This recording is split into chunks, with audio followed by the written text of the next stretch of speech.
Bom dia, meus amados irmãos. A graça do Senhor Jesus esteja com todos. Louvado seja o Senhor.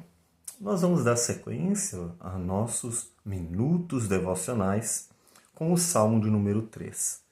E ele nos mostra um pouco sobre aquilo que Jesus disse: no mundo passais por aflições. Davi sabia bem o que era isso.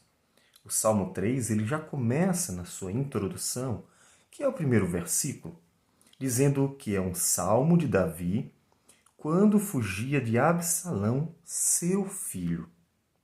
Senhor, como tem crescido o número dos meus adversários. São numerosos que se levantam contra mim.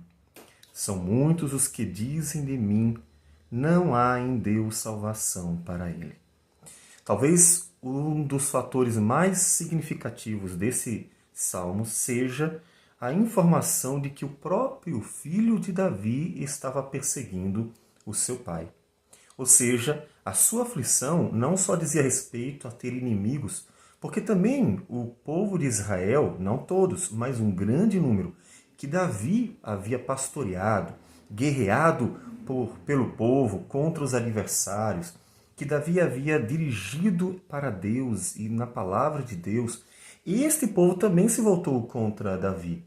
E Davi havia abençoado este povo. E então, essa perseguição, esse momento, se torna mais difícil ainda para Davi, porque ele não está lutando contra um adversário apenas. Quando a gente luta contra o adversário, já é ruim. Mas quando o adversário são pessoas que têm uma relação emocional, então se torna mais difícil ainda.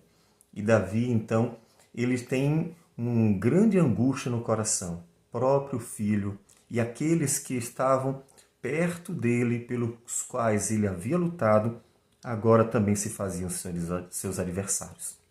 Então observe que quando Jesus disse no mundo passai por aflições, o povo de Deus experimentou isso. Na verdade, os homens de Deus do passado, e não só o Davi, o Jó, como é conhecido pelo seu sofrimento, outros personagens, desde Noé, que vai ter que lutar contra uma geração violenta, corrupta, e todos os demais servos de Deus que vão seguindo a história da redenção passam por aflições. Por que essas aflições? Talvez essa seja a pergunta, mas Senhor, por que eu tenho que passar por aflições? Por que eles passaram por aflições? Bom, em relação a eles, uma resposta bíblica nós vamos encontrar. É quando, lá em Apocalipse, capítulo 12, a palavra do Senhor nos diz que a aflição desses homens de Deus tinha como razão o fato de eles serem parte do projeto redentor. Porque esses homens de Deus faziam parte da genealogia de Jesus. Lá em Apocalipse 12, como nós falamos, há uma mulher que está grávida e que ela vai dar à luz um filho varão que há de reger todas as nações com cetro de ferro. E Satanás tenta matar a mulher. Ou seja, ele tentou impedir que Jesus nascesse, cortando a genealogia. Ele tentou impedir que Jesus nascesse e impedindo com que aqueles que iriam dar à luz, aqueles que faziam parte da genealogia, vivessem. Ele queria acabar com o povo de Deus para impedir o nascimento do Filho de Deus. A principal razão é essa. Mas e nós, que não fazemos parte da genealogia de Jesus? Aquele que já veio, venceu por nós, morreu por nós, já fez a obra do Senhor, porque ainda passamos por aflições, sofrimentos, já que já não pode Satanás impedir mais a obra redentora, porque ela já foi concluída. Apocalipse, capítulo ainda 12, versículo 17, diz assim: Irou-se o dragão contra a mulher e foi pelejar com os restantes da sua descendência. Quem são esses? Os que guardam os mandamentos de Deus e têm o testemunho de Jesus, e se pôs em pé sobre a areia do mar. Uma das razões é essa. É que, de fato, vivemos num mundo que jaz no maligno. E o maligno não tem nenhum tipo de prazer em ver o povo de Deus, aqueles que amam a Deus, que servem ao Senhor, que, portanto, lutam contra o mal, se darem bem. Então, no mundo passamos por aflições. Todavia, lembre que Jesus disse, após ter mencionado essas palavras para os discípulos, que ele venceu o mundo. Sim. E que nós, portanto, devemos também viver como quem pode vencer o mundo por meio daquelas ferramentas que Deus deu, ou melhor, da armadura.